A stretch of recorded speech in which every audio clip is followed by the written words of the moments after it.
So, most empty vessel alive Chris here is still somehow coming out with the worst takes ever, even after Brendan Schaub left his loser rebranded podcast.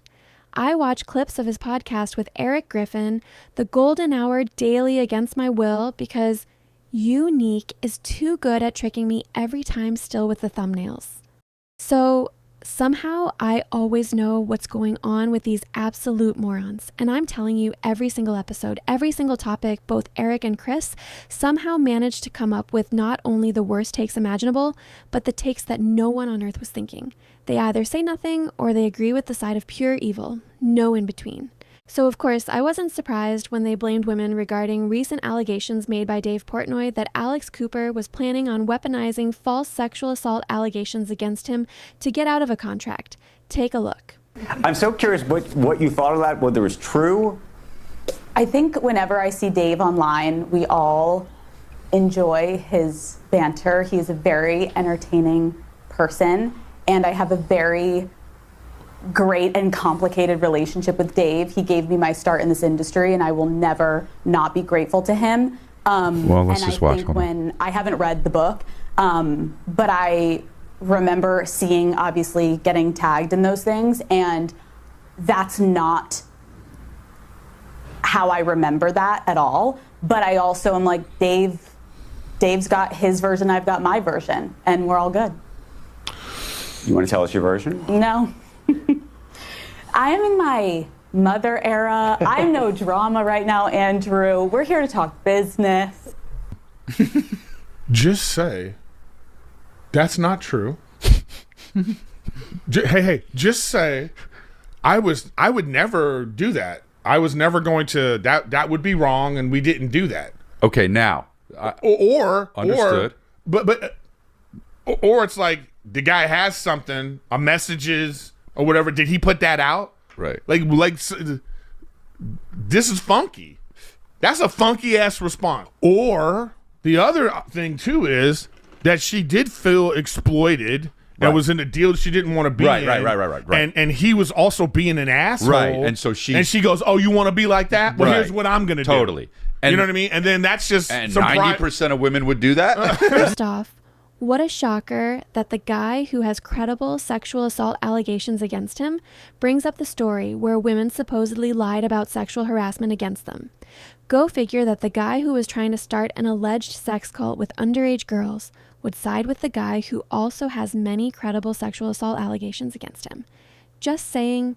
As far as what Alex says here, it's hard for me to watch because it does feel like she's being diplomatic for some reason and definitely not honest. You can feel with each word that her hands are tied and she must have signed an NDA.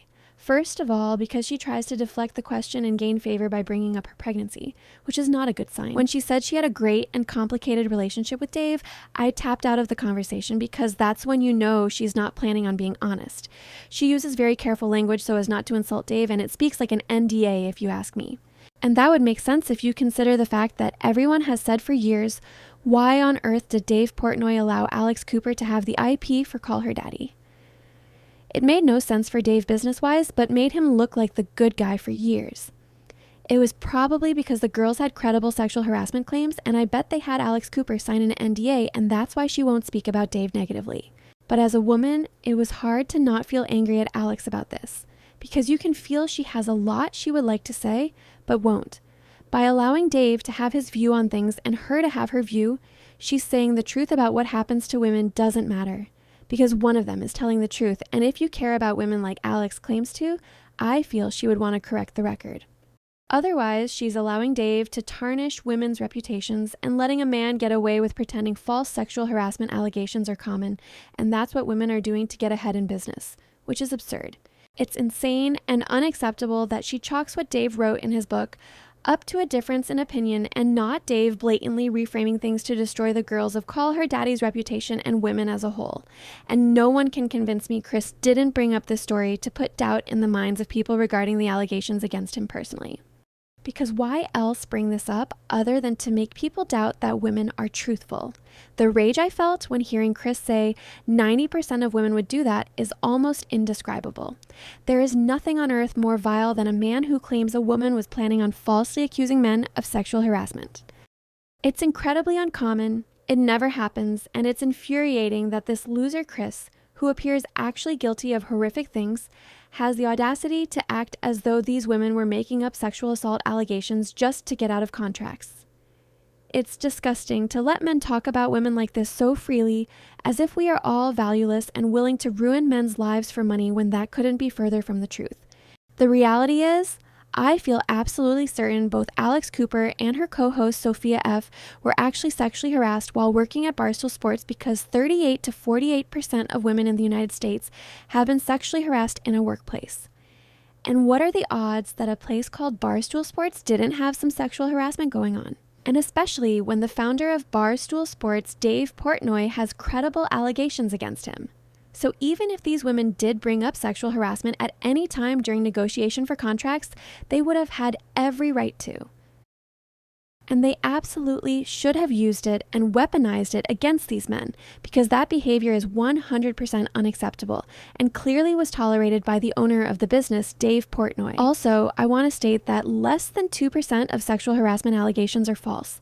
So what's more likely is that these women were smart enough to bring up their mistreatment at Barstool Sports during negotiation, and now Dave is trying to paint these women like villains because he resents them for it. Take a look at him discussing the chapter in his new memoir where he accuses Alex and Sophia of basically blackmailing him with false sexual harassment allegations.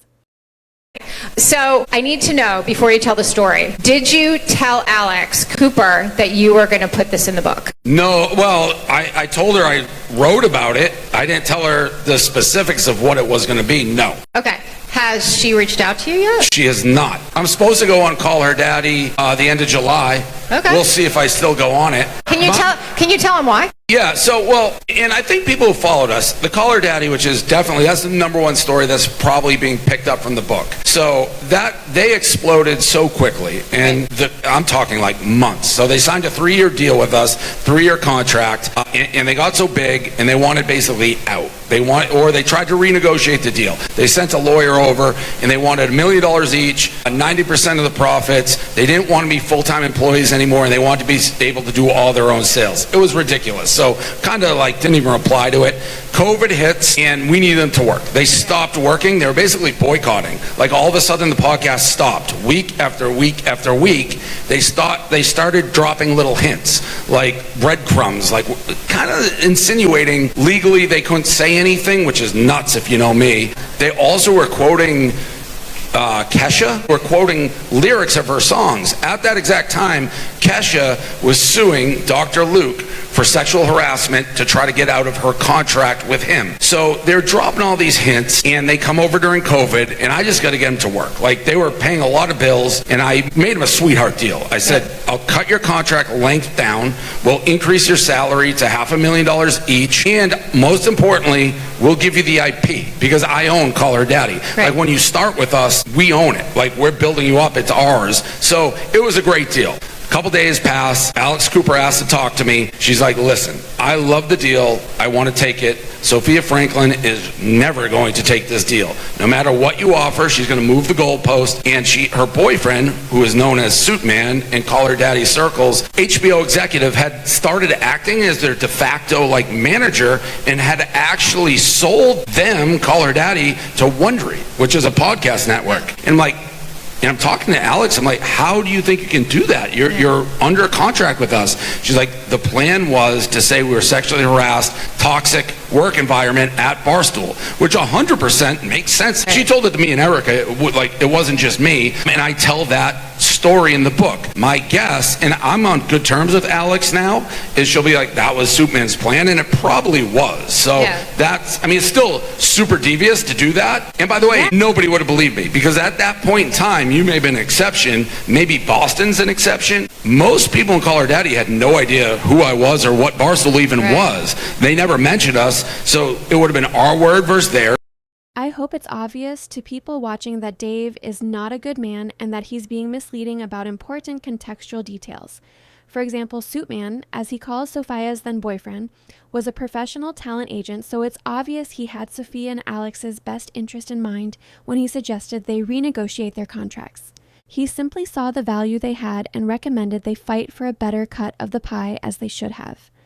and I resent Dave trying to pretend that Sophia's boyfriend suggested the girls lie about sexual harassment allegations to get out of their contracts, when what is way more likely is that he told the girls to renegotiate their contracts because they were single-handedly keeping Barstool Sports afloat financially, and they were currently making dog shit money for it. And so they had every right to renegotiate their contract, and they also had extreme leverage because of how popular their show was. So Dave brings up this pretend little story so he can try to bring women down and diminish what was Alex's valid tactic by suggesting that the women were secretly threatening him and basically blackmailing him into agreeing to let them out of their contracts with lies. He wants to invalidate Alex's win over him and her success. And he wants to paint women as evil, manipulative villains willing to destroy men's lives to get ahead by weaponizing lies about sexual harassment when that's laughably untrue. Again, especially when you consider how statistically impossible it would have been for Alex Cooper and Sophia F. to have not been sexually harassed at Barstool Sports. A real leader would evaluate their behavior if they found out the girls were using veiled language about sexual harassment in their content. But instead, Dave tries to smear the girls and paint them as having poor moral character.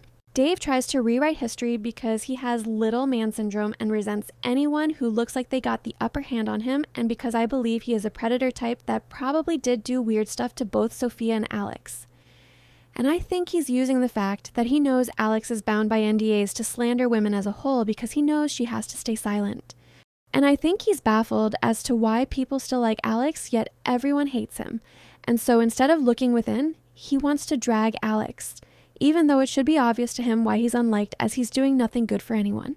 He's a 60-year-old man with credible sexual assault allegations against him, who's currently dating someone 20 years old, who thinks he can pretend women are falsely accusing anybody. As if we believe you.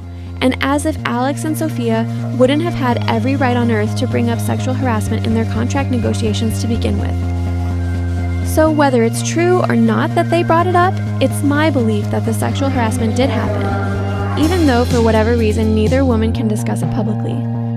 While I'm sure there's an NDA in place, there's a feeling that Alex is morally failing here, and I don't feel good about it as a female, to be honest.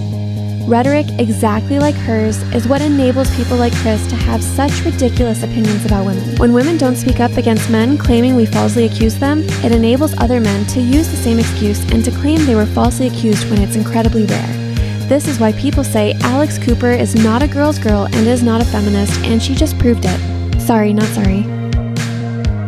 What do you think about Alex Cooper's response to Dave Portnoy's new book? Are you surprised Major Gross Chris took Dave Portnoy's side? Let me know, and thank you so much for watching.